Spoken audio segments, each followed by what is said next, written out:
Well, how you doing, Danielle? I'm good. How are you, Jon-David? Good. I'm excited for today's episode. You ready to get started?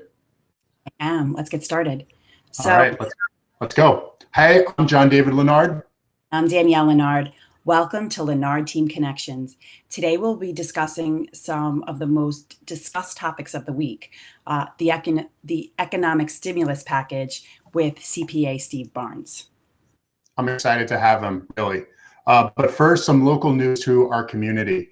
There have been some changes to the essential workers list in New York State, which allows real estate agents to actually resume work. And here's what that means, because we just got emails last night at 9 p.m. Some of us were as surprised as maybe you are actually, because I'm getting messages from people out there. And Danielle, what is it? What does this actually mean? Does this really change much? So, I think that, I'm not 100% surprised because they gave it to California and they gave it to New Jersey. And it's still surprising on some levels. However, it's not like a, hey, we're back in business. We're going to do open houses. We're going to have showings like crazy. Mhm. It's There are certain things about what we do that is essential. Like, for example, I was really stressed. I have a appraisal next week that the homeowner's already away. They need this to close. They're Yeah. already their house, in their other state. So, you know, I can open the door for the appraiser. The appraiser can come in to the vacant house, vacant property. So things like that. There are certain people that still need to move. I mean, you have that closing that you had that just made it at the last moment. So with Hey, Danielle, you know what? Jill's on, and she can totally relate to this because she's in New Jersey right now in Hoboken, and she's going through what we're going through. But I mean, we are, even if we could move forward, it would be with extraordinary steps: gloves, sanitizer, social distancing, and being very careful. But I think another point to be made here is an acknowledgement that what happens in real estate, people don't realize that what, like, one transaction in real estate, what that does for all the add-on businesses, the ancillary businesses, even right down to the local Ace Hardware store in Smithtown, gets business whenever a home sells. So I think there's an acknowledgement there of that too. But first and foremost, it's we're in a crisis. We're in a health crisis, right, Danielle? And I mean, that is our primary concern. But if you have any questions, I mean, what should people do, Danielle? Listen, if you have any questions, we're here to serve. We're here to do the right thing and we're here to help people. So if you have any questions, you can send out a comment or just reach out to us. We're going to be happy to answer any questions for sure. Yeah, reach out, ask in the comment section, and we'd be happy to help you. And look, we want to be transparent about this. We have our concerns, but we also realize that, believe it or not, we have experiences. I don't want to take too much time on this, Danielle, but I just really want to share this one story, which is right the Wednesday before we essentially got shut down on, what was that? That Sunday at 8 p.m. That prior Wednesday, I had a closing. Um, the buyers were in a separate room, title was in a separate room, the sellers were in a separate room, and and we hadn't been shut down yet, but we were already under, again, taking extraordinary measures. Everybody was. And here's the bottom line: that person that bought, the wife in that family is a nurse in Nassau County, and she was already starting to see increased cases, and she was coming home every night, and she was really concerned because she was living at that time with her mother while they transitioned from the co-op they were living in into this new house. And the tears in her eyes to know that she could get out, that she could do her work and be on the front lines and not potentially bring it home to her elderly mother that she said, was high risk. I mean, that's the kind of thing that we're concerned about here, that you never know. Like, there's always a story out there. If we can help those people through this, we're going to do our best to find a way. Exactly, exactly. That's what we're all about. Now, just to shift a little, we do know that all the grocery stores are open and they have been considered essential. We do need our food. um, um, the The ShopRite in Hauppauge is not only staying open, but finding a way to support local businesses in the process. Right now, you can get duck donuts at the supermarket. So it's so great because it's something fun to eat. And, for a limited time, they're there. And, what's also so wonderful is duck donuts, aside from being delicious and yummy and all that, they also support the community. Like they've done a lot of charity work for the community, for Smithtown Children's Foundation, for other things.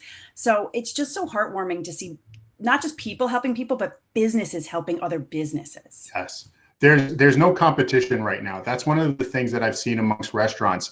Everybody feels like we're in this together. Everybody is banded together, and this is just one more example. And not for nothing, I could probably go for maple bacon donut right about now. Wish they could come up with the option. That would be so good. Might be better for my waistline though. So anyway, moving on. Has anyone else been catching up on their reading these past couple of weeks?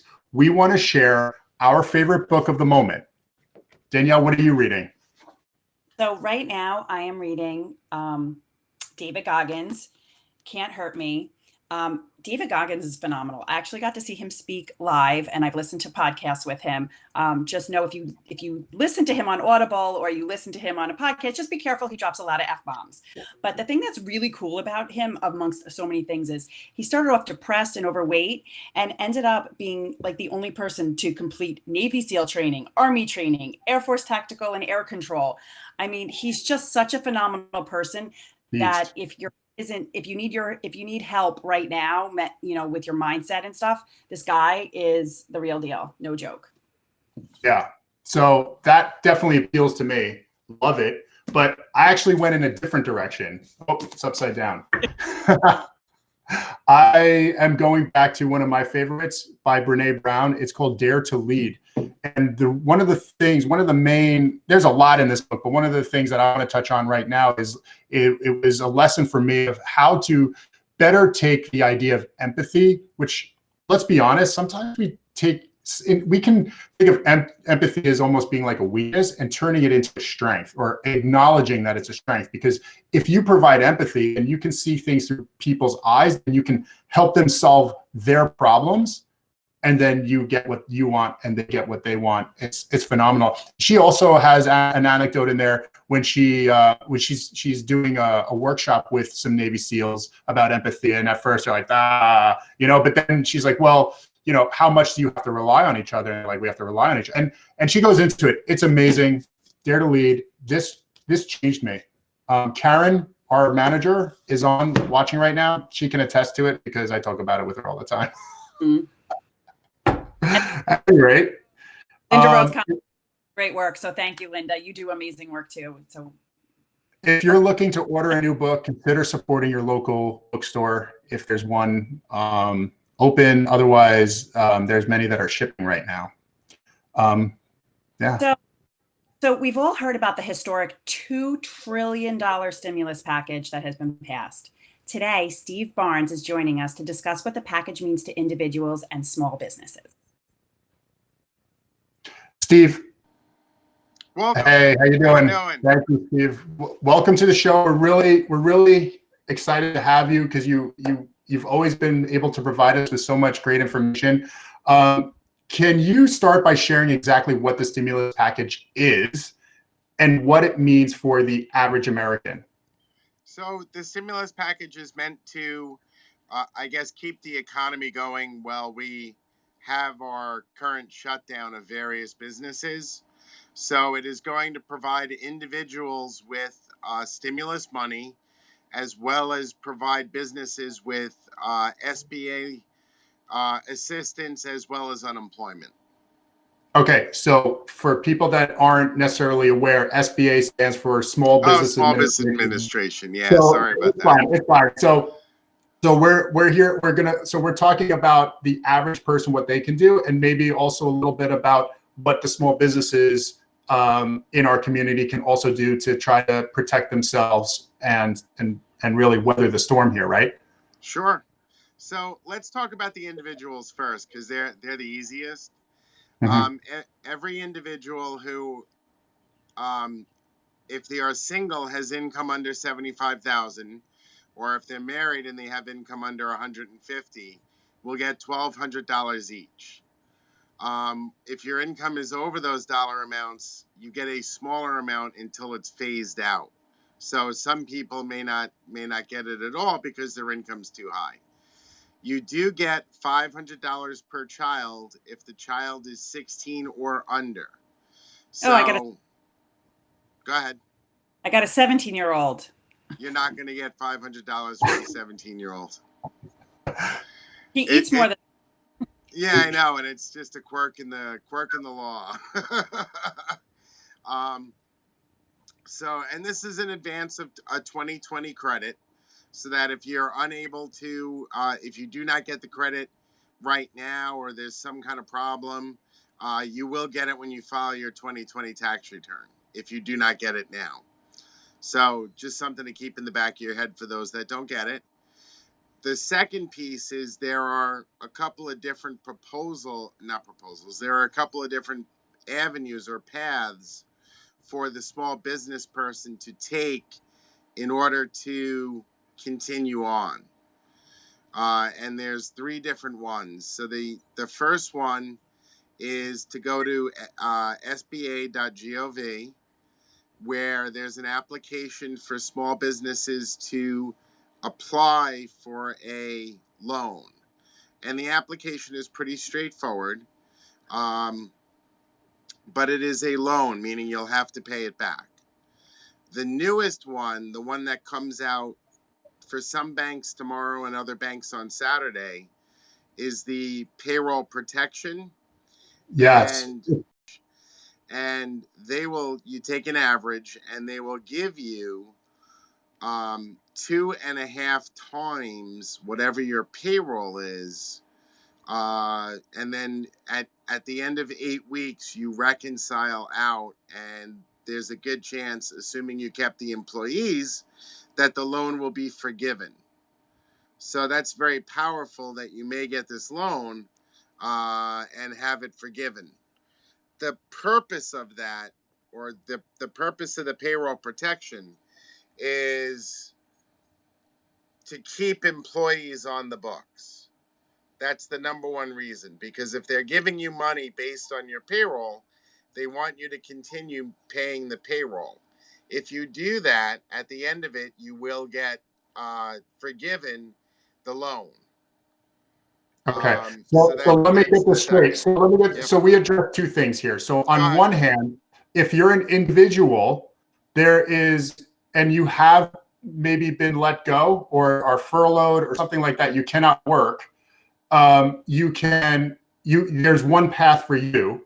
And then for the businesses that are, if they can keep people on, there is a pathway for them to keep those people on and to be supported. So supporting both the small business as well as the individual separately.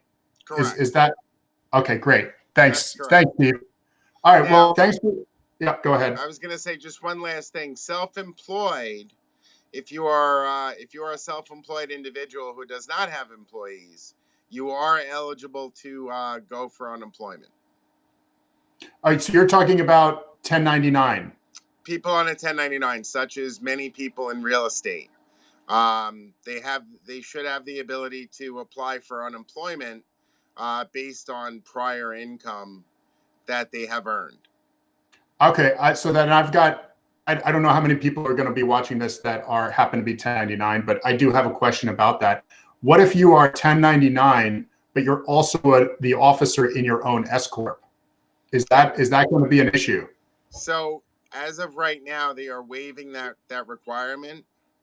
So in other words, owners of S corporations are eligible for the unemployment. We'll see how long that lasts. But now right now you can. But okay. Now by us essential, they probably took that away. So if you are still working, if you're essential, then it is going to be more difficult to qualify for these benefits, except for the payroll protection if you have employees, because that's the whole point. Okay.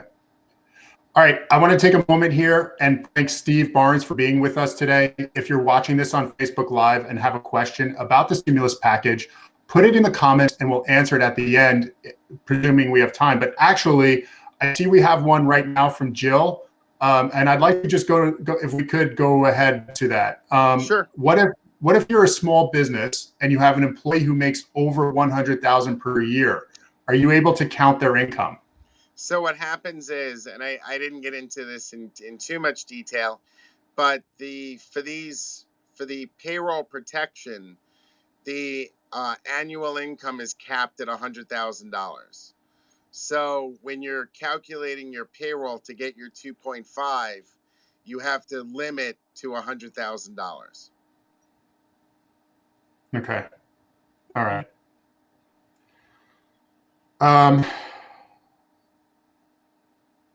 So what are the docs that people, let's say individuals, what are the docs that individuals will need for these loans?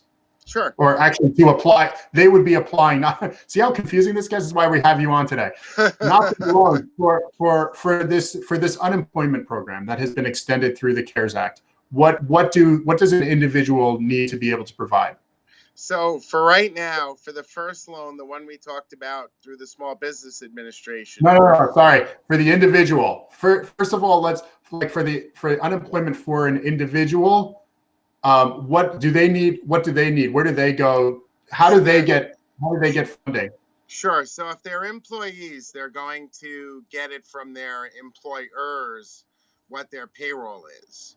For the people who are self-employed, they're just going to have to provide either a copy of a tax return or bank statements or something from their employer showing how much they've received so far this year on 1099. So you'll have to be able to substantiate a dollar amount for them to provide you with unemployment. Okay. All right. And what is the ETA for funding? Are there deadlines to, first of all, sign up? And do we have any idea when people might start receiving their first checks? So right now they haven't put out a timetable except for the stimulus checks that are going to the individuals. Those are supposed to be out within 3 weeks. As far as the SBA loans go, there has been no time frame given for. I'm sure they're inundated, so they as fast as they process them, they'll get the loans out. Okay. All right. Again, I want to thank you for joining us, Steve. Is there anything else that we haven't touched upon that you really feel like people really need to know before we wrap up here? I could spend a half hour. But well, we may need to have you back then. Yeah, no, for our purposes today, we've hit the highlights. We've hit the highlights. And where do we go if people want to ask you more questions? I guess people can comment here and we'll try to get them to you and get these questions answered as best we can. But is there somewhere people can go to find you to ask you? Sure. So I am on Facebook under Barnes and Company, but I'll also give you my office number, which is 631-586-2830. And my email is Steve, STEVE, at Barnes, BARNES, COCPA.com. So one of the two will get you through. Awesome. Well, I really appreciate you taking some time today and trying to sort through this, because I am trying to dive deep into this myself. We are a small business here in this community, and it can get really confusing. We're trying to shed some light for everybody else that's out there. But like I said, I mean, we're trying to work our way through this. I'm not sure our politicians and the banks even are fully aware of what's in this bill. So as we find out more, hopefully you can come back and help us again. Before I let you go, I have one more question from Jill, a follow-up question. So you can count on $100,000 of their income, not eliminate them entirely? Oh, you wouldn't eliminate them. You would just cap out how much they get, because the limit is that they don't want, I guess, because they're giving you 2.5 times payroll, the number would get ridiculous if you included these high earners in your calculation. But it is my understanding that they are still allowed in the calculation for payroll purposes. So let's say, so again, not to belabor this, but just to be clear, if let's say somebody were on your payroll at 115 and to stay on, they would be willing to, I guess, take a cut of 15 for temporarily, that back down to the 100, they could qualify. Would that be what we call kosher? Yes, because you're actually going to be provided with 2.5 times your payroll. So in theory, you could continue to pay them. You just may not get that portion of the loan forgiven. Got it. That makes sense. Okay, great. Awesome. Well, thanks again for joining us on the Lenard Team Connections. Thank you for having me. Yeah, we appreciate it. Thank you so much. And I would just like to say one thing. Steve is someone who has made a huge difference in people we know personally, their lives. When we hit the crash, over a decade ago, Steve started people through those uncharted waters. And we really are grateful to have you here today again. So thank you. Thank you, Danielle. Thank you, Steve. Appreciate you for everything you're doing. And we'll see you next time. All right. Terrific. Thank you. Thank you. Bye. So thanks again for joining us on Lenard Team Connections. We look forward to connecting with more great people like Steve who are supporting our community at this time. In the meanwhile, stay well.